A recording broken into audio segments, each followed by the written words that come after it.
Welcome back, everyone, to Snazzy TV. I am your host, Alana Tyson, and I will tell you, it feels really, really good to be back. Those of you who saw my last guest, I had a female Michael Jackson impersonator on the show. This is before they get famous. And here we discover, celebrate, and discuss online influencers. Make sure you like, share, subscribe, all that to Snazzy TV. Because you'll get to see lots of other guests on the show, and you can go back and take a look at some of the episodes that we've done in the past. So with that said, we're going to jump right into this. We only have 30 minutes. I try to keep these short because, everybody on social media, the, span of amount of time that folks can spend looking at these videos is diminishing as we progress through time. And so I try to keep them short and sweet, but I'm going to try to get as much information out of my guests as we possibly can for today. So thank you. And with that, let me go ahead and introduce our guest for this next episode of Before They Get Famous. We have Prolific with us. And Prolific, say hi. Hello. Thank you for allowing me to come through, Ms. Alana. All right, thank you. I think your name kind of says it all. You are a poet and a certified public speaker, an inspirational, I would say an inspirational poet. I don't know if you would describe yourself that way, but that's kind of what I get from your brand. But we'll get a little bit more into that and let Mr. Prolific tell his own story. But before we do that, everybody knows this show, we do shout outs. And so I'm going to go first, and then Prolific, if you have anyone, feel free to follow after me. I'm shouting out two people today. I am shouting out a young lady who is on Instagram by the name of Cray Makeup. So Cray Makeup is a young lady from Cameroon who does very sensational makeup transformations. And she has been just making a splash on Instagram and TikTok because her makeup transitions are very dramatic. And so you'll know exactly what I'm talking about when you go and check her out. But the reason I'm shouting her out today is because she has gotten into a lot of social media drama with a lot of trolls and things of that nature. And this young lady is super, super talented. Like, people have accused her of catfishing and all this kind of stuff. And I'm like, people, she's not catfishing. She's showing you her talent. Like, that's what they do in Hollywood. This is extreme makeovers, extreme makeup. And she's doing this all by herself, like in her room or whatever. And she does the hair and the makeup, and she's amazing. So make sure you check her out. And that's at Cray Makeup. And then the other person that I'm shouting out, I'm going to take a page from Snoop Dogg's book, and I'm going to shout out myself. I want to thank me specifically because I have been very busy doing some things behind the scenes. And so I write children's books, and my debut picture book just got a contract with Penguin, and I'm really, really excited. It's out there on Amazon. I'll put all that up there, but it is a children's picture book, and it was a really, really long time coming. And so, like I said, I'm going to thank me for putting on all the hard work. I want to thank me for all those late nights. I'm just going to go ahead and pat myself on the back today because today is a really, really good day. I mean, Prolific, I love every single guest that I've done on the show, but you caught me on a really good day. I'm like, if you can't tell, I am just like overwhelmed with joy because this book was 10 years in the making. Wow. The book is called My Red, White, and Blue. So let me just go ahead and plug that. And if you go check me out, Alana Tyson on Amazon, you will see that it's available for pre-order. So those are my shout outs for today. All right, Prolific, who you got? Yeah, I just want to shout out, first of all, you and your organization for allowing me to be able to have this platform. I'm appreciative of everyone and everything that is done in my behalf. And everyone who contributes to my growth and to my being able to achieve my goals. I also want to give a shout out to many of my compadres in the poetry game out in Chicago. Many of them have been very influential and helpful in my career. So I truly, truly appreciate them. individuals on radio, as well as fellow poets. So that's who I want to give my shout out to. Awesome. All right. That's it for our shout outs. All right. So let's get into this. So Prolific, you're in the Los Angeles area, right? Yes, ma'am. And you're on Instagram. That's how I found you. And you are a self-described poet of spoken word and a teacher of public speaking and poetry. So tell us, I guess. Well, I'll tell you first what I thought when I first saw your presence online. Very empowering. Right. And I don't know if these are the things that you're going for, but this, I'm telling you what I'm receiving when I'm someone that's on your page. So very empowering, very inspirational. You put God in a lot of your message. And I'm sure that's intentional. A lot of self-improvement is in your message, and it is very enlightening. And so it just kind of gives you a really good feeling when you're on your page and you're just kind of like, okay, what other good message can I get today? So thank you for that. I don't know if that was the intention for your brand, but I think probably like most people like me, when you go check him out, you'll probably see that as well. So tell us a little bit about your story in terms of your poetry and kind of how you got here. So to address what you mentioned as far as about being inspirational, that's a snapshot into who and what I am as a person. My whole life, at least from the time that I was 17, has been surrounded with the concept of trying to do everything that I can to improve people's lives, to improve my life, and to be able to give glory to God. And so my entire life is built around that. I love people, I care about individuals, and I want everyone to be able to experience many of the joys that I've experienced in life. And yes, I actually absolutely do want people to be able to attain to their highest level of themselves. And so that's why my catchphrase, so to speak, is chase greatness.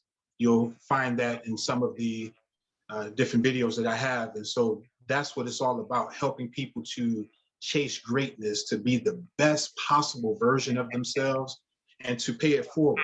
Because I want to help every single person, especially people in my community, people who believe in positive things. I want for them to be able to experience joy in their lives and to help others to do the same. Yeah, because there are a lot of things that people chase nowadays. I took a course some years ago about like so it was called like Chasing the Seven C's. And it was a lot of things that that's common, like competition and chasing money. The C's stood for these several things that started with the letter C, but they were all very negative. Greatness obviously wasn't one of them.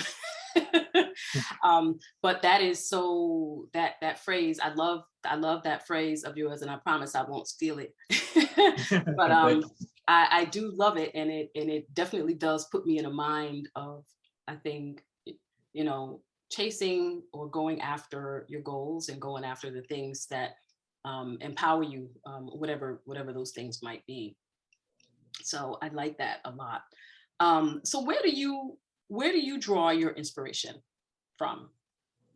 Where, like, now I know I've seen your muses, and we'll talk about that a little bit later, right? Like some of your iconic folks that you've mentioned on your Instagram. But I mean, on a day-to-day basis, where do you kind of draw inspiration in order to allow you to write the way you do? I look at the human experience and I see what affects people.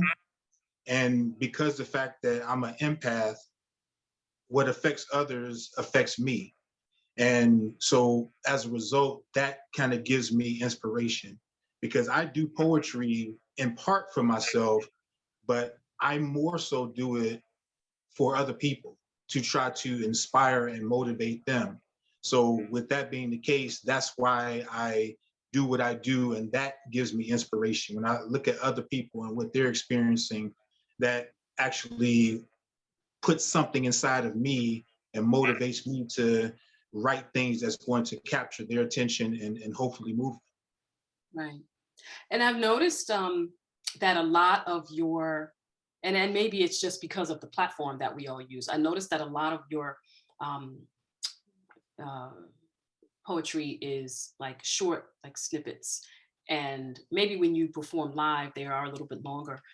But I think like I started off saying, you have to like capture people's attention span, right? Especially on Instagram, you can't be longer than 30 minutes or whatever it is, 2 minutes, otherwise people start to drop off. But I do love that about your style on your Instagram. It's like, you just kind of get a little quick little dose of something for the day. And I like that a lot. Let's see. So I used to journal. I don't by any means consider myself a poet because I think that definitely takes a certain state of mind. And I think certain people are gifted in that way, like my Dr. Maya Angelou. That's like on a whole other level of that's just like gift, right? That's just like a gift from God. And so I used to journal back when I was much younger, like in high school. You have a little diary and stuff. So when you write, do you use, I know this is like a totally random question, but you might understand why I'm asking you this. Do you use pen and paper? Like, do you actually physically write? Because a lot of people don't do that nowadays. And I always envision that when I write something that's meaningful, it has to be with a pen and paper. So what's your writing style? Yeah, most of my work is pen and paper. Some stuff I do using Notepad on my devices, but generally speaking, the pen and paper is the best way. You can make corrections a little bit easier, and there's just something about the feel of writing that and going through and seeing what you're saying and seeing the imperfections and then trying to correct those imperfections, because I think that those things help you to be able to reach higher levels. And so with me, I am kind of old school in that way that I use pen and paper most of the time for sure. Yeah. And I would say that for a lot of younger folks who might be considering going down this path or like maybe can't really find their rhythm, if for those who are watching, if you're listening or watching, try it with pen and paper, because with pen and paper, it's something about that connection with the pen and the mind, and it travels and flows through your fingers and onto the page, and you get to see the words come out. It's an interesting concept when you write with pen and paper. Not too many people still do that. Definitely So agree. yeah, so let's talk about something that I'd asked you off outside of this session when we talked earlier. You talked about poetry being healing. Why do you think that is?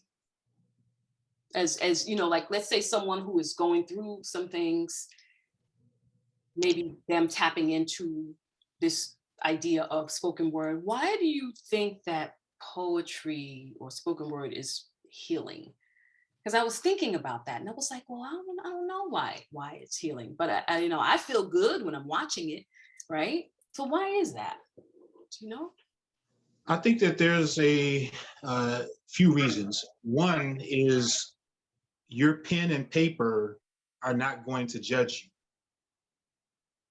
When you talk to people, in many cases, they will judge you, they will make assessments of you.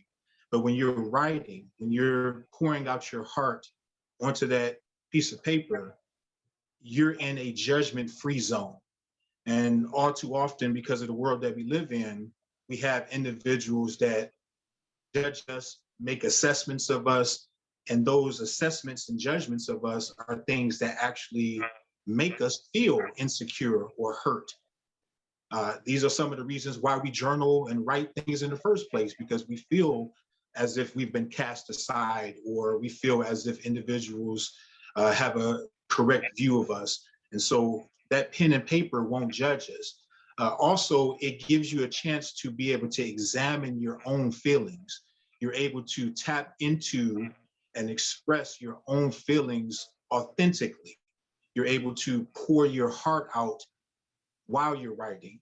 And you can be in a situation in which you can really be your truest self, because we know that in life it's hard to always be yourself 100% authentic in every circumstance, in every situation, because there's consequences that come behind that.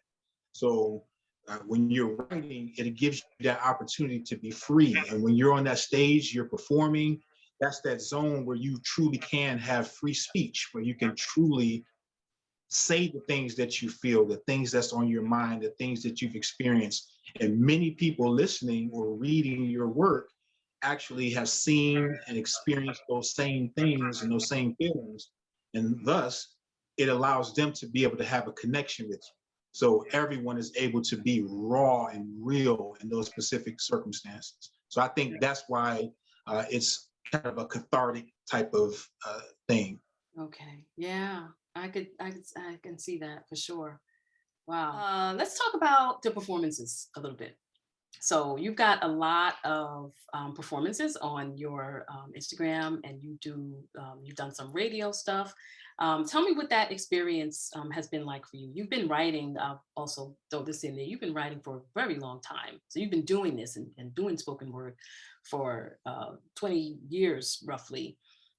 So tell us a little bit about your performance style and kind of what that experience is like if people go to see you live.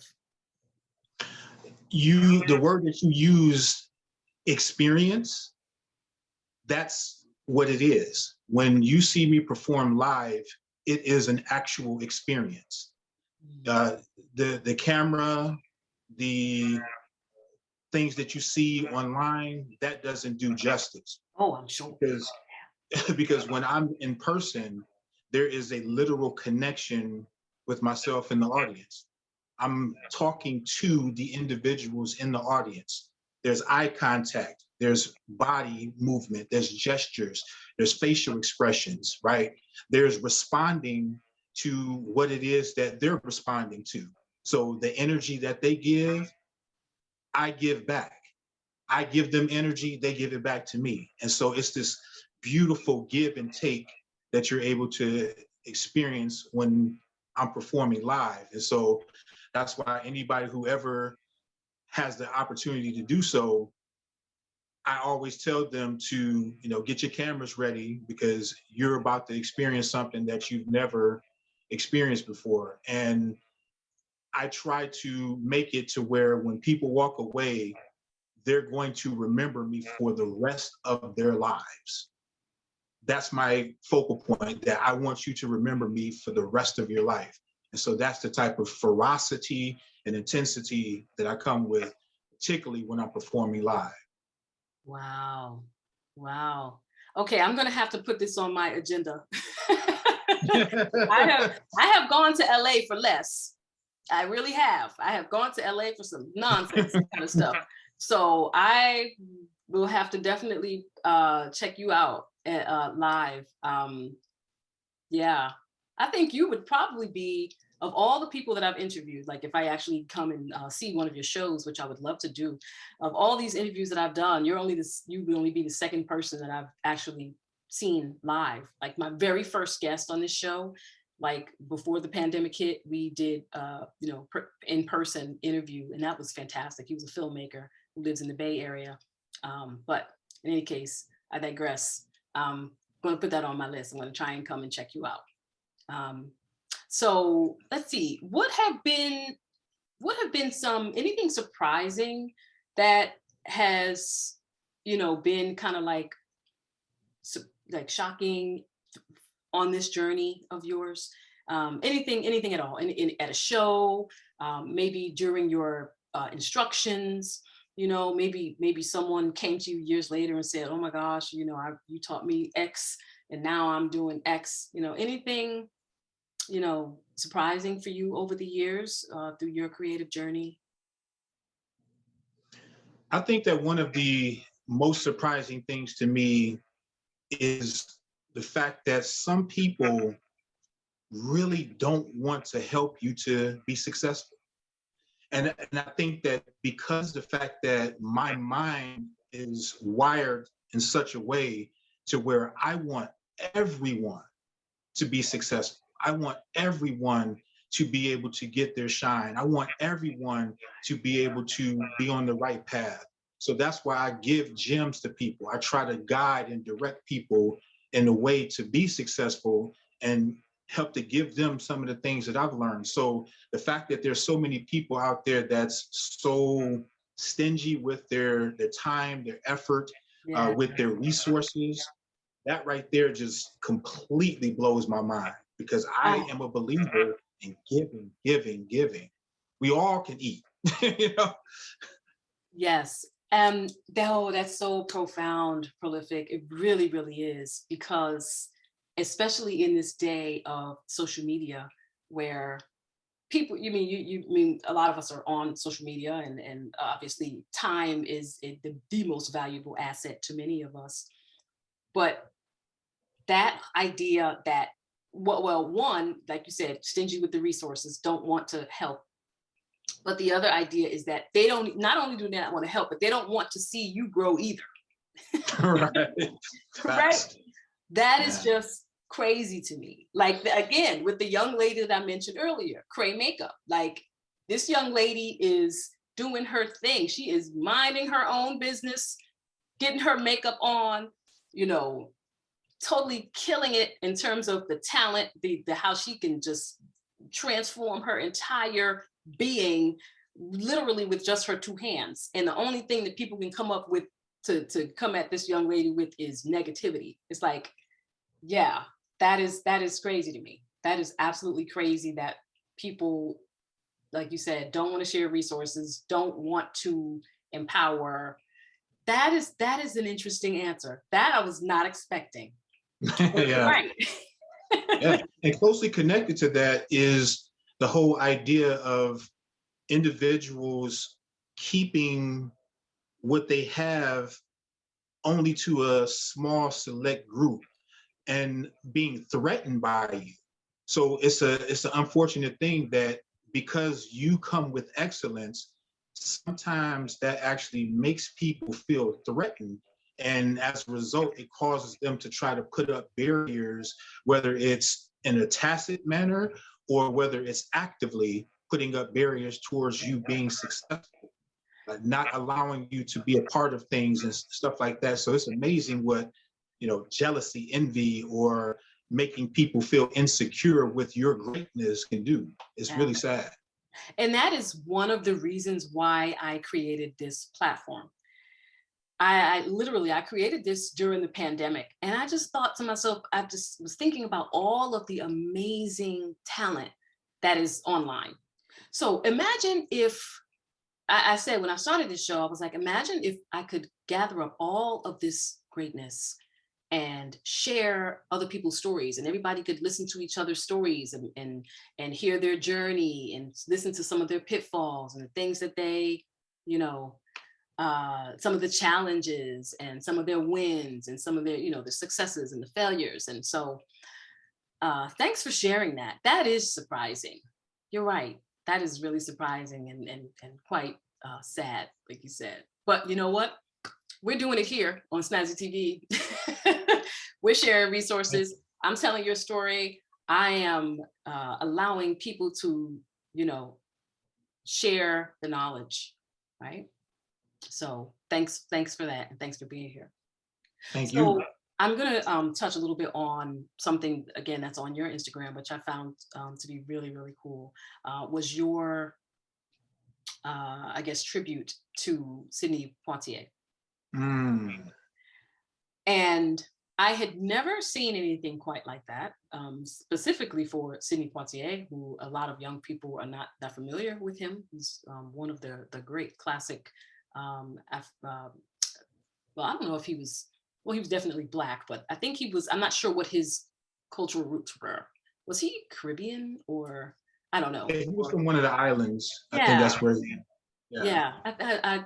I think, yeah. So anywho, I was wondering if you plan to do any more of those? Any others that you would consider? Because it was so short, and it was short and sweet, but it was so poetic and so beautiful. And my dad was actually a big fan of Sidney Poitier, so I was just like, oh my God, this is so cool. And just kind of bringing back some of those legends and forcing people to say, oh, okay, well, maybe who is this Sidney Poitier guy? I don't even know who this is. Let me go and look him up and then learn something. So do you plan on doing any more of those? I loved that.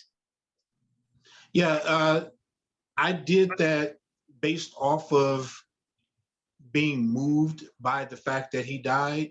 I've watched different things that he's been in. I've seen interviews of him. And so to lose such a legend, it was something that I felt was appropriate to do. He had a movie that I watched about a year or so ago that really kind of, blew my mind because it was way ahead of his time. And so that movie has so many powerful things in it, and it's personal to me because I've experienced some of those same pitfalls in my life as far as negative things from outside sources. And so I just felt appropriate to do that, or felt that it was appropriate to do that. And I have written like that in the past for other individuals that's died. And yeah, for sure, in the future, if someone dies and it moves me, I definitely will use my pen to express gratitude for the life that they've lived. Yeah, thank you for that. It was lovely. I enjoyed it. So I thought, I was like, this would be really nice if you could kind of do a couple others for some people that, one that I really miss is Cicely Tyson.